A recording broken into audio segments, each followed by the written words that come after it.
हमारे जीवन में माता पिता का मूल्य। एक 80 साल का बूढ़ा आदमी अपने घर में सोफे पर अपने 45 साल के उच्च शिक्षित बेटे के साथ बैठा हुआ था। अचानक एक कौवा उनकी खिड़की पर आ बैठा। पिता ने अपने पुत्र से पूछा, ये क्या है? बेटे ने कहा, ये एक कौवा है। कुछ ही मिनटों के बाद पिता ने अपने बेटे से दूसरी बार पूछा, ये क्या है? बेटे ने कहा, पिताजी, मैंने अभी आपसे कहा है ये एक कौवा है। थोड़ी देर के बाद बूढ़े पिताजी ने फिर बेटे से तीसरी बार पूछा, ये क्या है? इस समय कुछ क्रोध के भाव उत्पन्न हुए और उसने एक डांटने के अंदाज में अपने पिता से कहा, ये एक कौवा है। कौवा एक छोटी सी अंतराल के बाद पुनः चौथी बार पिताजी ने फिर से अपने बेटे से पूछा कि ये क्या है। इस बार बेटा अपने पिता पर चिल्लाया, पिताजी, तुम क्या चाहते हो जो बार बार एक ही सवाल दोहरा रहे हो? लगता है तुम्हारा दिमाग खराब हो गया है। हालांकि मैंने तुमसे कितनी बार कहा था यह एक कौवा है, आप कुछ करने में सक्षम नहीं।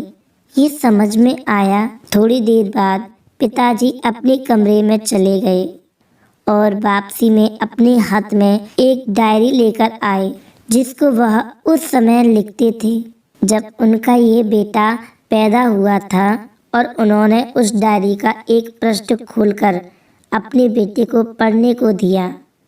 और जब बेटे ने इसे पढ़ा, निम्नलिखित शब्दों में लिखा गया, आज मैं मेरे 3 साल के छोटे बेटे के साथ आंगन में बैठा हुआ था और सामने पेड़ पर एक कौवा आकर बैठ गया।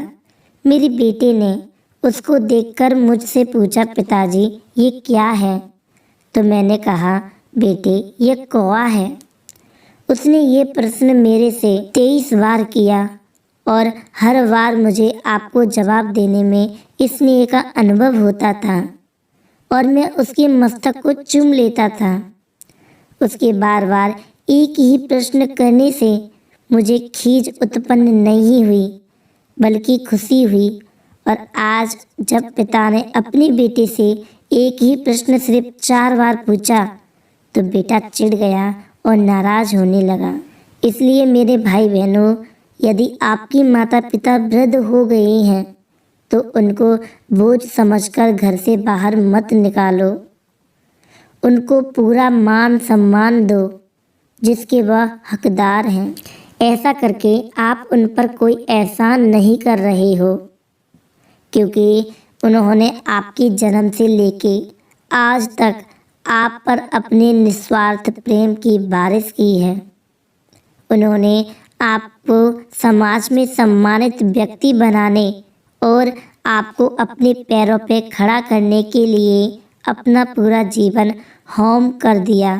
किसी भी मुसीबत से टकरा गए, कभी किसी दुख दर्द की परवाह नहीं की, खुद भूखे रहकर आपको खिलाया, तभी आज इस रूप में है। अंततः मेरे भाई बहनों, हकीकत को पहचानो और यह मत सोचो कि हमारे माँ बाप का व्यवहार कैसा है। ये सोचो कि हमारा क्या फ़र्ज है।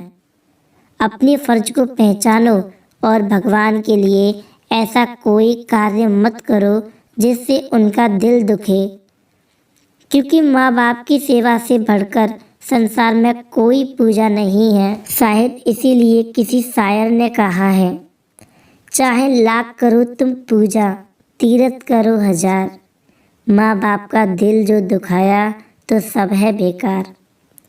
माँ बाप के आशीर्वाद से बढ़कर दुनिया में और कोई आशीर्वाद नहीं है। माँ बाप के आशीर्वाद को काटने की हिम्मत तो भगवान में भी नहीं है। हर धर्म, हर मजहब में माँ बाप का स्थान सबसे ऊंचा है।